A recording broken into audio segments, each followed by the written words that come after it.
One of the biggest changes to retirement savings in decades is taking shape right now, kind of quietly in the background.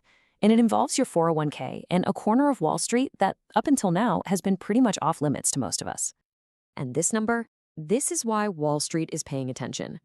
$12 trillion. That is the colossal pool of money just sitting in American 401ks. And now the private equity industry is basically being handed the keys to the kingdom. So the big question is, why now? What exactly has changed to crack open this absolutely massive market? Okay, before we go any further, let's just quickly get on the same page.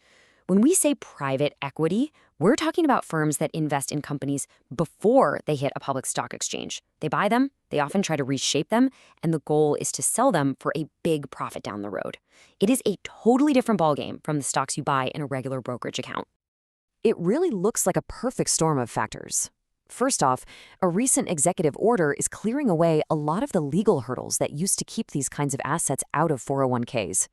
At the very same time, the giants of the industry, we're talking KKR, Blackstone, they are hungry for new cash because their usual clients, big university endowments and pension funds, have started to pull back a bit. So, what's the sales pitch going to be? How are they going to present this to you, the everyday person saving for retirement? The main argument you're going to hear is all about access and, of course, diversification. The idea is that by only investing in public markets, you're missing out on this huge, dynamic part of the economy where a ton of growth happens long before a company ever goes public.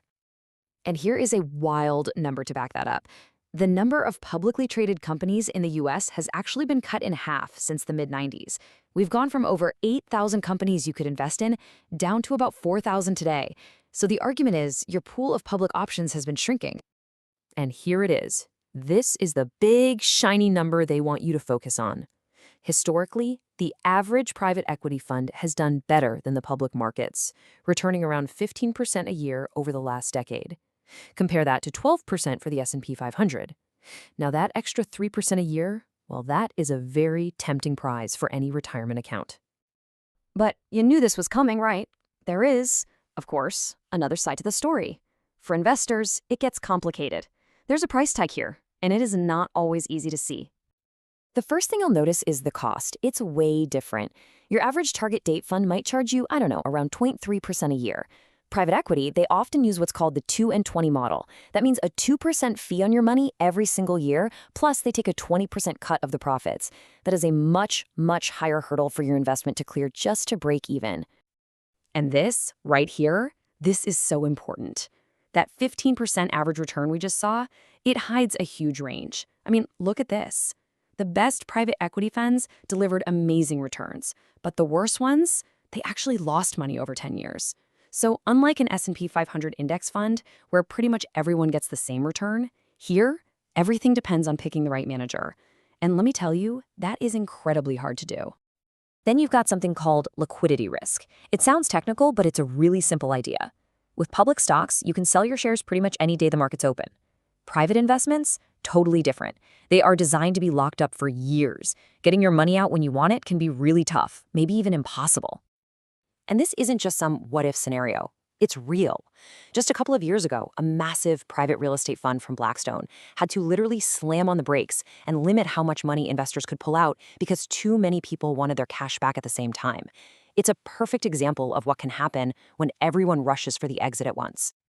So, as you can imagine, investor advocacy groups are raising some serious red flags. This quote from Americans for Financial Reform really sums up their biggest fear, that regular folks are going to get stuck with the most expensive, riskiest investments with very little transparency or ability to do anything when things go south. Now, the industry, of course, pushes back hard. Mark Rowan, the CEO of the private equity giant Apollo, he argues that just focusing on fees is the wrong way to look at it. He says the only thing that really matters is your final return after all the fees are paid. And he's betting those returns are going to be good enough to make it all worthwhile. Okay, so let's say this all moves forward. What's it actually going to look like in your 401k plan? It's not like a new private equity button is just going to magically appear on your login screen. The whole process is going to be pretty slow. First, the Department of Labor has to finalize all the rules. Then, your employer has to spend years doing their homework on these funds to make sure they don't get sued later. So when these investments do finally show up, they'll almost certainly be a small piece tucked inside a fund you already know, like a target date fund. And yeah, definitely don't hold your breath. Given how long all the red tape and review takes, most experts think it'll be at least 3 years before we see any of these changes actually start rolling out in a big way. So, where does this all leave us?